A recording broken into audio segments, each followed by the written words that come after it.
Hello? Hello? Hello? Hello? If you can hear this, it's not too late. I've returned to warn you. This is Time Pop, a podcast that discusses time travel and pop culture. There are spoilers. I've seen the future, and nothing is sacred to these folks. Your past, present, and future are sure to be ruined. Even if you could go back in time, as I have, you will never forget what you are about to hear. You've been warned. This is Time Pop. We got to get into this. I got to talk to you about this.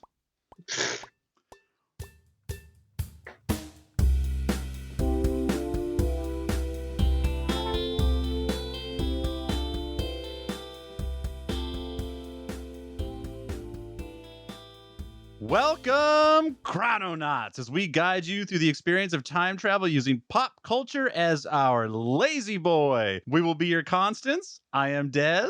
And I'm Ari. And this is Time Pop.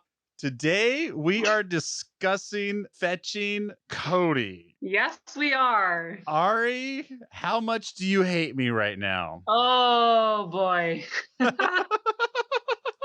This might be the worst movie. Let me rephrase that. This might be the worst time. This is definitely the worst time travel movie I've ever seen, if not one of the worst general movies.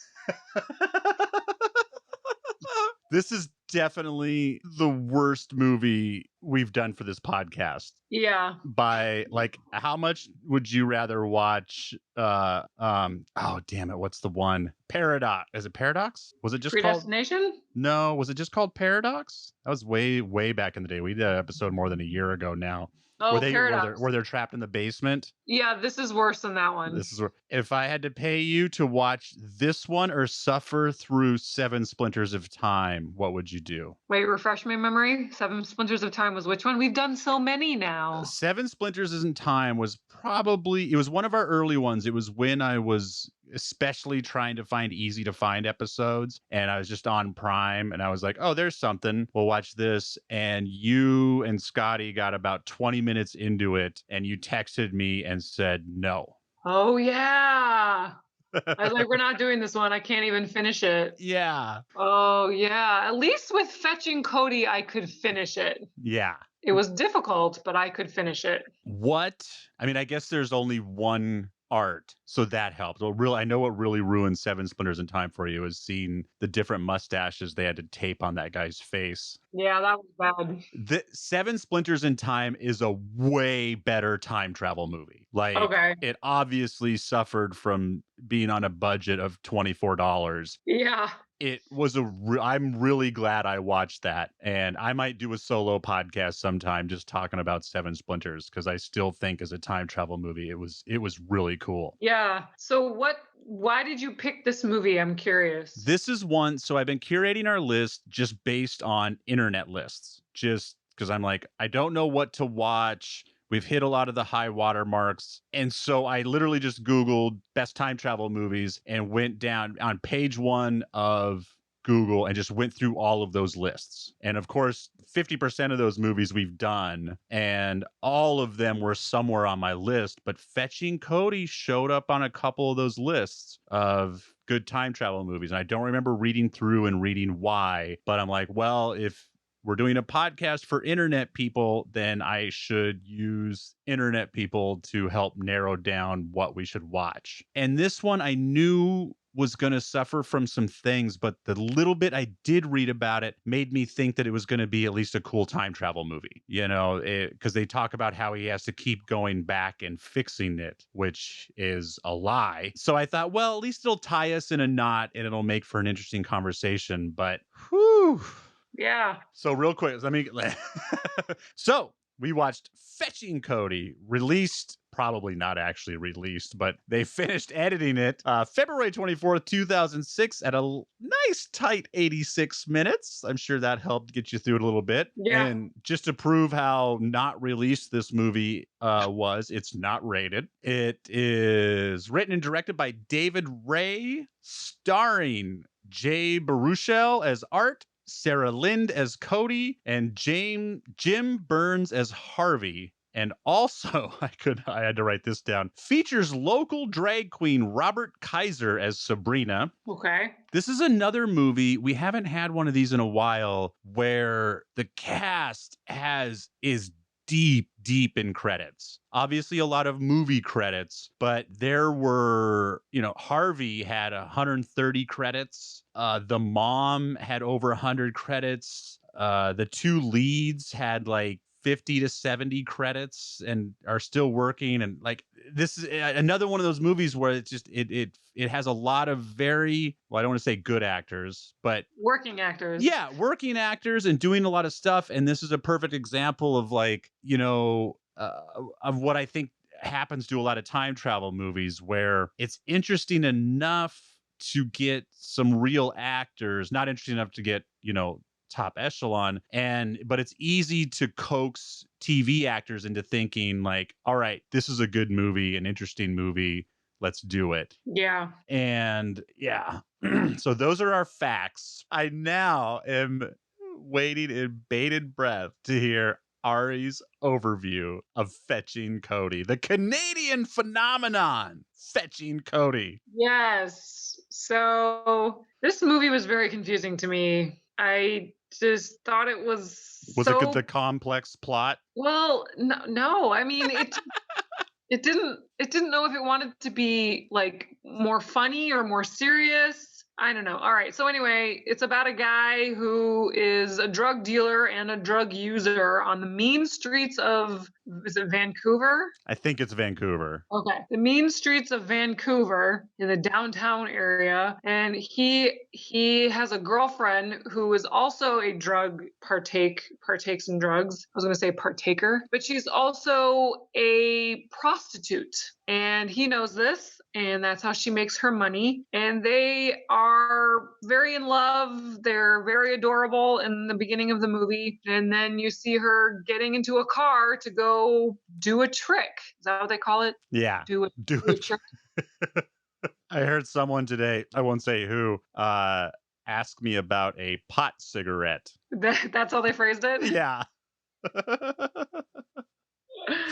So yeah, you go find a pot cigarette and we'll go do a trick. I'm gonna go do a trick. Yeah. So and he is an ex-trickster, whatever you want to call it, which we find out much later. Yeah, he also used to prostitute himself out in order to get money to do drugs. So he sells drugs, he does drugs, his girlfriend does drugs and sells her body. And they live in the mean streets of Vancouver. And one day, or the next night, he comes to her apartment by sneaking in the window for some reason, and he finds her dead. And it looks like she's overdosed. But instead of overdosing, she's just in a coma and she's really sick. And the paramedics come right away, right after he gets there, and they take her to the hospital, and she's in a coma in the hospital. But before she went into a coma, before he found her like that, she had mentioned that, high school was really hard for her. And there were a lot of girls that bullied her, and basically told us and him that the reason that she dropped out of high school and then became addicted to drugs was because she got bullied a lot in high school. So our main character, whose name is Art, right? Art? Yes. He is very sad about his girlfriend being in a coma, and he comes across a homeless neighbor of his. Someone he knows from the streets. These people it's very interesting because they're very well kept. It looks like it's their first day of being on the street, but yet they know everybody. Like they've been living this life for a decade. Yeah, that's why I had issues with the casting of this, because the main guy, he was way too put together and clean cut to look like a drug dealer or a drug user. And same with her. She was, like a normal person, but yet she was supposed to have been doing drugs for many years. And strung out. Yeah, regularly. They looked way too normal. Anyway, I didn't like that. Yeah, it didn't hold together. So his homeless neighbor friend guy who collects things says he has a chair, a very old reclining chair. Harvey. Harvey is his name. Thank you. And this chair has like Christmas lights, like the big bulb Christmas lights, like one strand wrapped around the outside of this chair. And he goes, yeah, this is a time machine. And Art's like, okay, whatever. But after his girlfriend gets in a coma, he goes to that chair and is like, I want to go back and help my girlfriend so that she doesn't become addicted to drugs. And then the chair turns on and zip, zap, zoop. He is back to when Cody, which is his girlfriend, is in high school, and he witnesses his girlfriend as a high school student get bullied by some other girls. It's an all-girls school because in gym class, while wearing white shorts, she got her period for the first time and was humiliated, and I guess ended up dropping out of school because I think that's just a turning point. Like, I feel like, I mean, they were already picking on her. And then once that horrible thing happened, that's probably what they just used to keep pestering her. And, you know, you're a nerd, you're a dork, and you're a bloody mess on top of it. Or so. I don't feel like she dropped out that week. Yeah. So Art decided that that must have been, a moment in her life that he needs to help her with. So he decides to go back to the present, get a box of tampons, and then go back to the gym class when she was in high school, and thus proceeded a sequence of incredibly awkward scenes of him trying to get her to take one of these tampons. He's what, 25? I mean, we don't really know. Do you feel like they're 25, 30? Yeah, and she's in high school. And he's a stranger in a girls' school with a box of tampons. Yeah, let me just say I found these scenes just so, I mean, I'm sure they were supposed to be awkward, but just unnecessarily weird and clearly written by a man, because as a girl who, knows about her period, we know, like, if you feel wet down there, I don't know. It was just weird. It was just, I don't know. Yeah, it was a really, this is another one of those things where it's like, you're the writer, you can do anything you want. It's not like you have to make it a tampon scene. Like, there's so many. Yeah.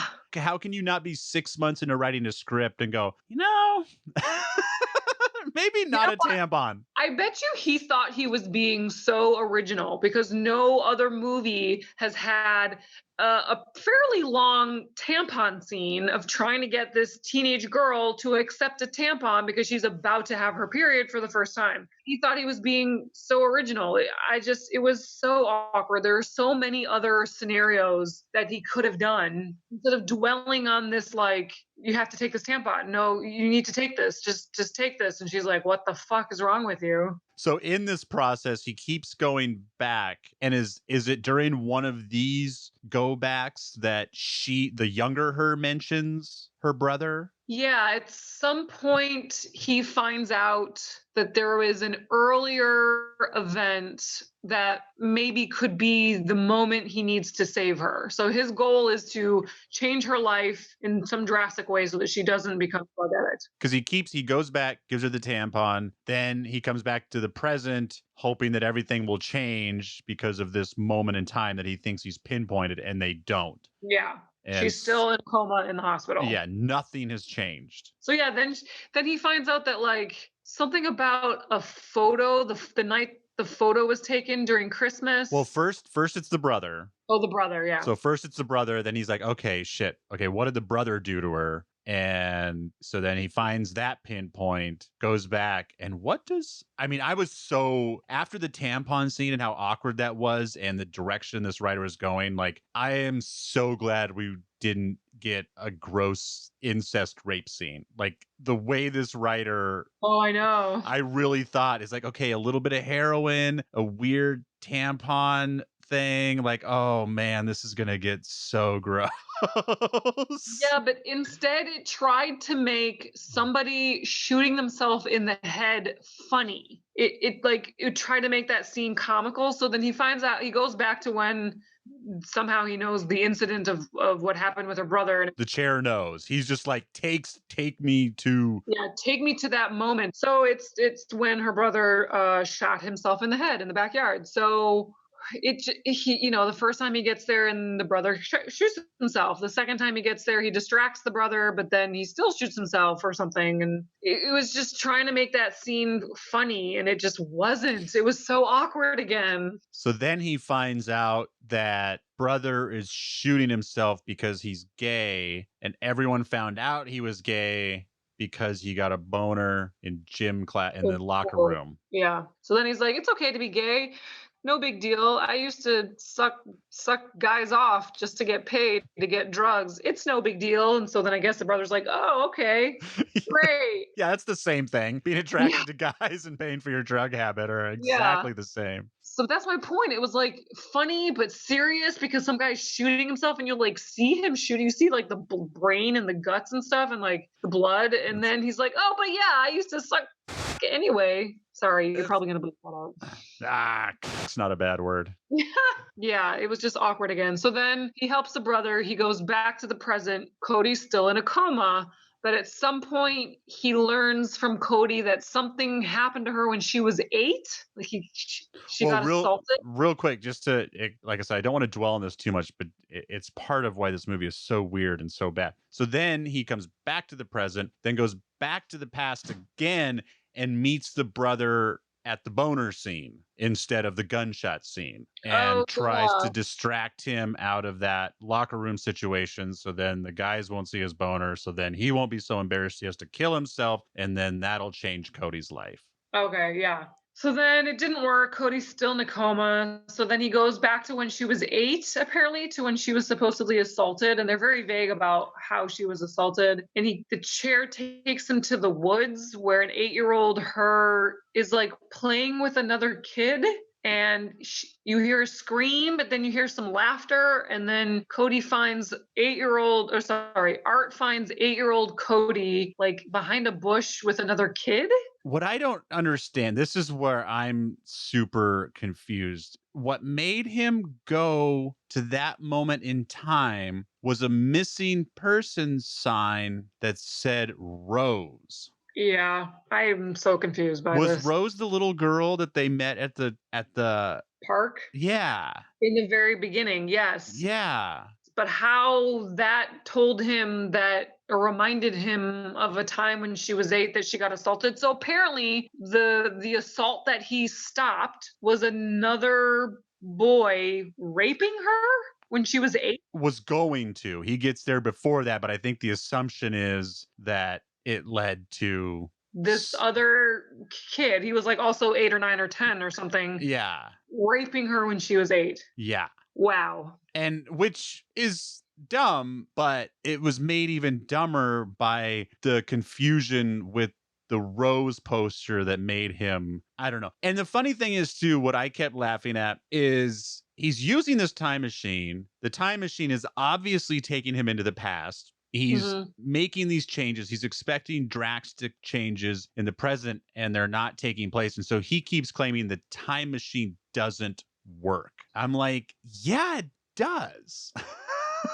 Like, you could totally go hang out in the 50s right now. Like, this fucking time machine works. It's just not accomplishing your goal. And I don't know why that drove me so nuts. And he was very cavalier with who he told about this. Yeah. Like, he told everybody he knew, like, the chair, it takes me back in time, but it's broken. Yeah, so he keeps trying to go back and forth to save her. And then at some point he learns that, he goes back to the moment right before she overdosed in the apartment before he came home that first night. And as she's slipping into a coma, I guess he finds out that she shot up that night because he missed dinner. In the very beginning of the movie, she talked about, I'm going to make you dinner tonight. And he was late to dinner, and that made her use drugs and overdose and slip into a coma. And the other thing that bugged me is in the hospital, the doctors kept talking about she's really sick. She's got this sickness, this disease from sleeping on the streets, from living on the streets. Well, I think it's just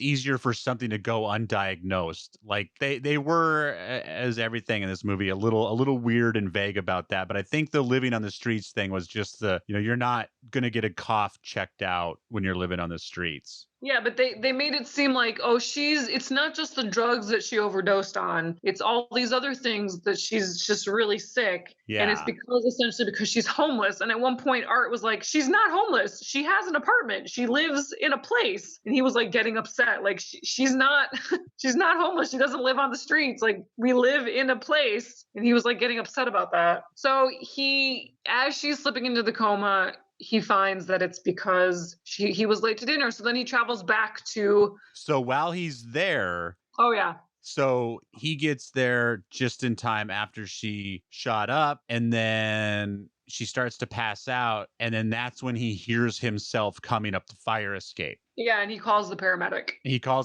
And he's the one, because when the paramedics, or when he's first getting interviewed at the hospital, he's like, she unlocked the window for me 2 minutes before she went into this coma. Like, she's got to be fine. Like, she unlocked the window for me. Now we realize that it was he who unlocked the window. And then. But why was he coming in the window anyway? Because the manager of the building thought that he was turning tricks in the building. At some point, there's a half a line that explains it. Oh, okay. Which I was surprised that they explained that with everything else that's really random, but they got to that. So he learns as she's slipping into a coma that it's because he missed dinner. So then he travels back to be on time for dinner, and he shows up with flowers, and they have a great dinner. And then she, dinner's great. They're happy. They're sitting in bed about to go to bed. And she's like, let's shoot up. And she reaches for the drugs. And he's like, hey, why are you here? Why didn't you just leave downtown? They keep talking about downtown. And she's like, oh, it's because of you. I saw you and I instantly knew this is where I wanted to be. And so I stayed and got hooked on drugs and started prostituting. And so that's when Art realized that he needs to do the ultimate sacrifice for love and get her to never meet him. So he travels back to the first day where they met, which is Art and his buddy. And what? Also, just real quick, just since this whole thing is about Cody. So while he talks her out of shooting up, she still slips into a coma. Oh, yeah. Because she's so sick from living on the street. She's got street disease. She got street virus. Street virus. That's right. So the drugs didn't even matter. She still slipped into a coma because she's just so sick and nobody knew. And oh, goodness. Okay. Yeah. So he goes back to the day where they first met, which is Cody on the corner selling drugs. Art on the corner selling drugs. And time-traveling Art calls the cops on drug selling Art. And he gets arrested. And then a few moments later, Cody walks by and they never meet. Dun, dun, dun. And then traveling Cody goes back to the present. And when his homeless buddy asks, how did it go with Cody? He goes, who's Cody? So ripple effect. Was it a ripple effect, or was he just trying to convince himself that he wasn't? I shouldn't say it was confusing. It was poorly written to me. I felt like there was part of it that, I don't know. I took it as he didn't know who Cody was, and that it was a ripple effect. He never met Cody, but yet he's still in this guy's time traveling chair, and they get rid of the chair, and then there's like a scene where he gets on a bus and Cody's there and she looks totally different, and then the movie ends. Because, Harvey tells him, too, when he's towards the end, when he's yelling at Harvey that the time machine doesn't work. And Harvey's just like, it does. It just takes nothing is more powerful than time. And the only thing that's more powerful than time is love. Yeah. So when I looked it up, it said this movie came out in 2005. Yeah. 5 or 6. Yeah. So this movie came out in 2005, and it is very similar to a movie that came out in 2004 called The Butterfly Effect, where the main character is trying to save his love interest by fixing her life, but then ultimately sacrificing them knowing each other because all her problems stemmed from her knowing him. God, I didn't realize they were that close. God, that makes the Butterfly Effect such a better movie. Oh my God. This is like exactly the same as Butterfly Effect, and it came out a year after. Ah, And they did such a bad job. It's such a bad movie. this movie is called Canadian Monarch. Yeah.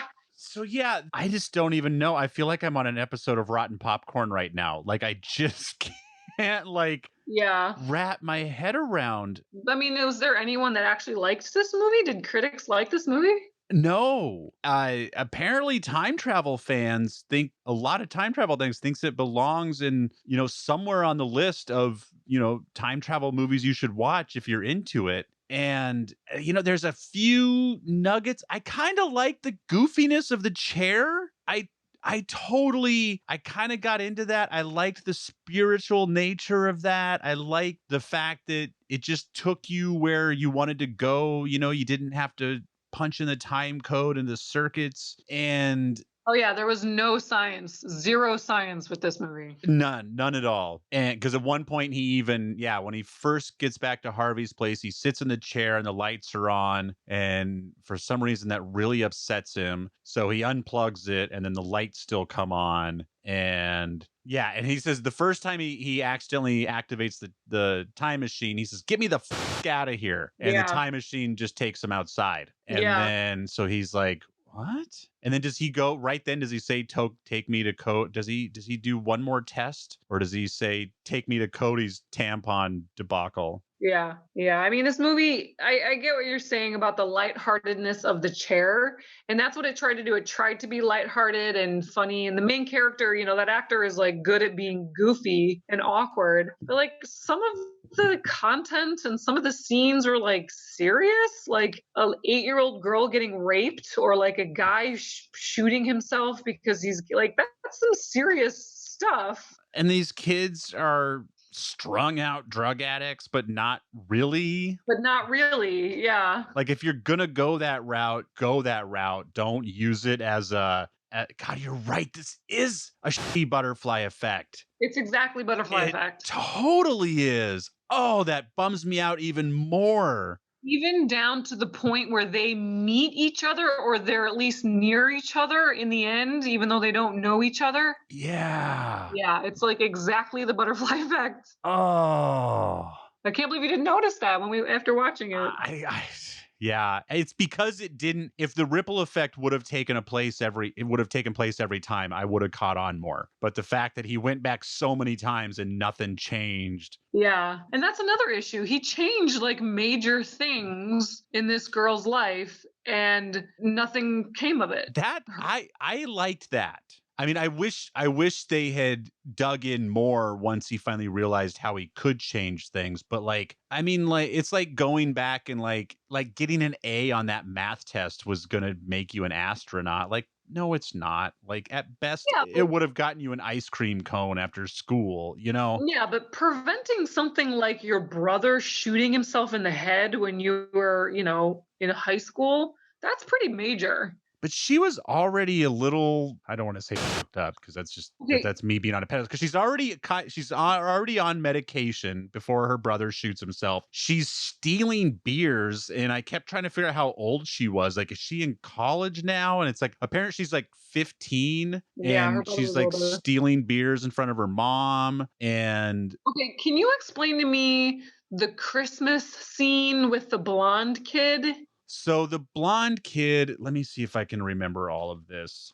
So it's like he's in. I was kind of sort of not watching some of it. Yeah, no, I started to zone out. The only thing that saved me was I watched it really, really late last night, and so I saved the last half hour for today. But so I think what it was she was in love with him, and he died or got fucked up. Maybe he went out and got on drugs or something. So he was thinking that was his first attempt at love, because he thought, this is before he knew that he was her true love. He was like, well, if I can keep her from falling in love with him, then it won't fuck her up so much when he goes bad. Because he's thinking that was because now the brother is still alive, so it must be this high school boyfriend that fucked her up for falling in love with her and then leaving her. So the way that he was going to do that was by sneaking into the house, taking the Christmas presents that the boyfriend at the time had put there and replacing them with weird things and a note that said, "We're breaking up and your mom is hot." Right.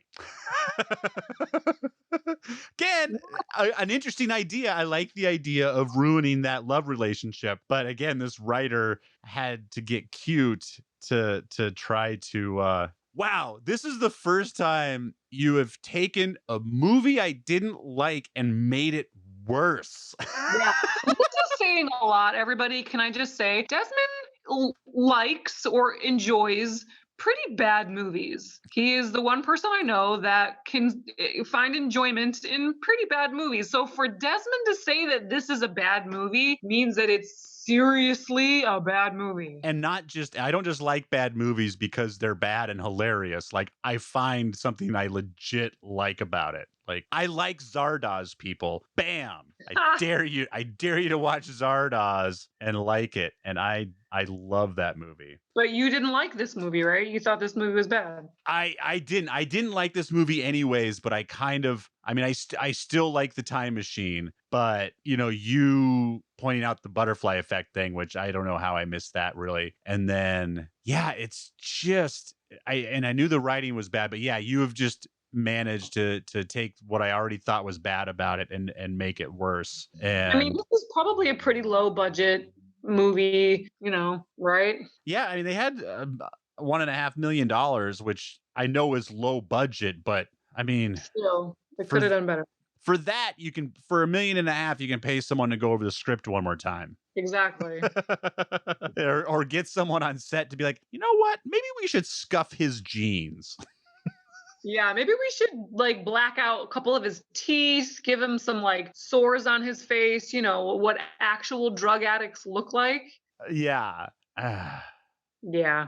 Yeah, I'm trying to take a beat and see if there's anything else I can find I like about this movie, but I think I like the chair but what they did with the chair. And I like how hard he had to try to change something. Like, I like that he couldn't just go back and bump someone on the street and all of a sudden we have moon bases in 2005, I thought that was interesting. I do like the concept of having a love story tied into time travel where, yeah, you try to go back in time to help out your love interest. I've always, had a soft spot for those kind of stories. But man, this one just made it so awkward and I did not feel for any of these characters. Here we go. Here's going to be my positive take based on our podcast. Okay. So the laws of time travel are fairly simple, as stupid as they are. This time machine, this lazy boy takes you to wherever you want to go, and you can't change things easily.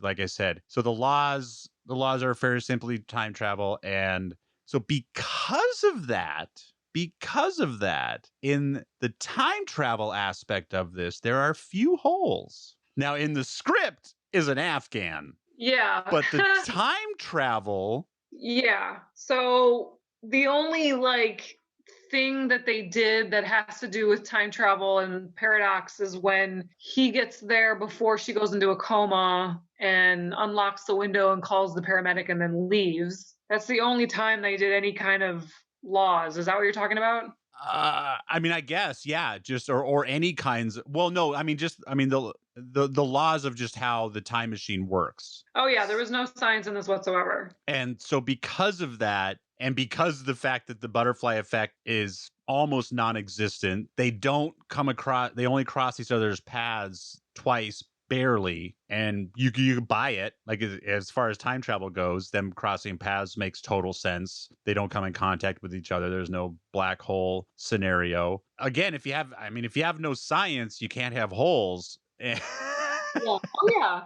And is this, I think this is the first time you haven't immediately started our post overview discussion with the time travel holes and paradoxes. Well, there are no holes with this because, yeah, just like you said. Boom! Best time travel movie ever! Oh my God, no. It's holeless. It's a perfect sphere of a time travel law.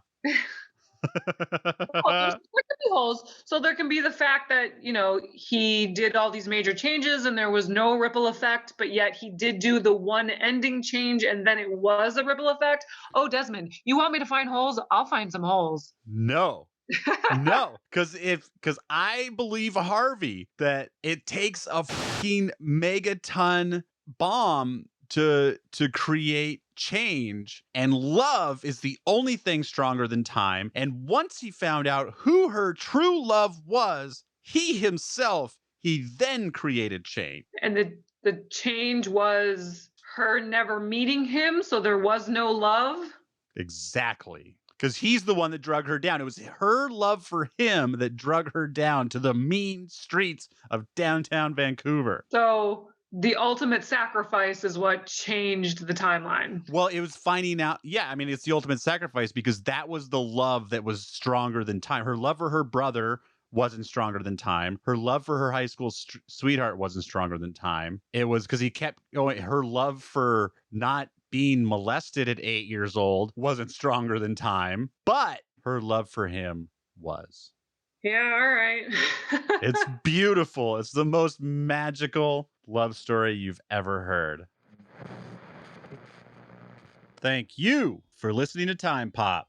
Brought to you by Sounds Awesome. Please like and subscribe and tell a neighbor or friend about it so you can share a discussion of your own on the topic of this movie. Please check us out on social media. We are at What Sounds Awesome on Facebook and Instagram and at Sounds Awesome 2 on Twitter. You can email us directly with questions and comments at wesoundawesome@gmail.com. We would love to read your thoughts aloud on air and definitely let us know about a movie you would like featured on a future episode. We have 3 great movie podcasts. Time Pop, where Ari and Dez talk about time travel movies. Rotten Popcorn, where Scott and Dez discuss films with vast differences between fans and critics based on Rotten Tomatoes aggregation. And Apocalypse Now, where Scott, Callum, and Dez talk about apocalypse-ish movies about society going through a difficult situation, not unlike the one we are currently living through. Want to check out some non-movie related podcasts? Check out All the Answers. You have questions? The Record Keepers have answers. Cassidy and Katie have sassy comments. Who are the Record Keepers? You'll have to listen to find out.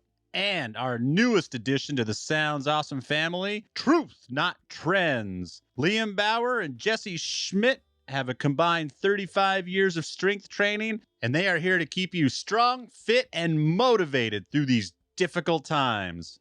Please visit our website at whatsoundsawesome.com to find all these fine podcasts, or just search Sounds Awesome in your podcaster of choice to find these fine shows. Please rate and review. And now, back to the exciting conclusion of this episode. Did Scott watch this with you? Yes. He agreed with me that this is the worst time travel movie we've ever seen. All right. Yeah. He's Thank wrong. you, Desmond. Well, this definitely, I was going to do it anyways, but you're absolutely picking the next one. Okay, yay. Whatever that is. Pick from my list, don't pick from my list. Whatever you want. You can trick me into something.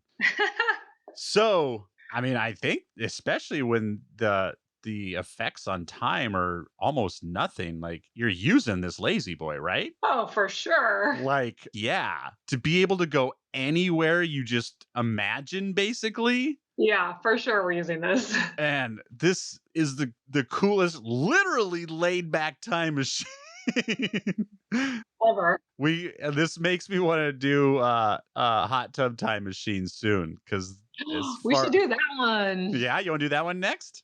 Sure. All right. I love that movie. Might have to talk to Brendan about it. I know he had dibs on hot tub time machine. So awesome. That's Fetching Cody, folks. Sure is.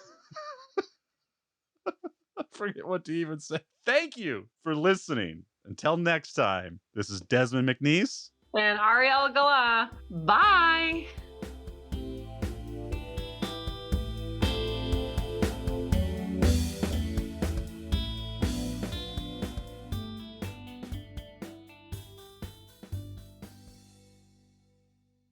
and zip, zap, zoop.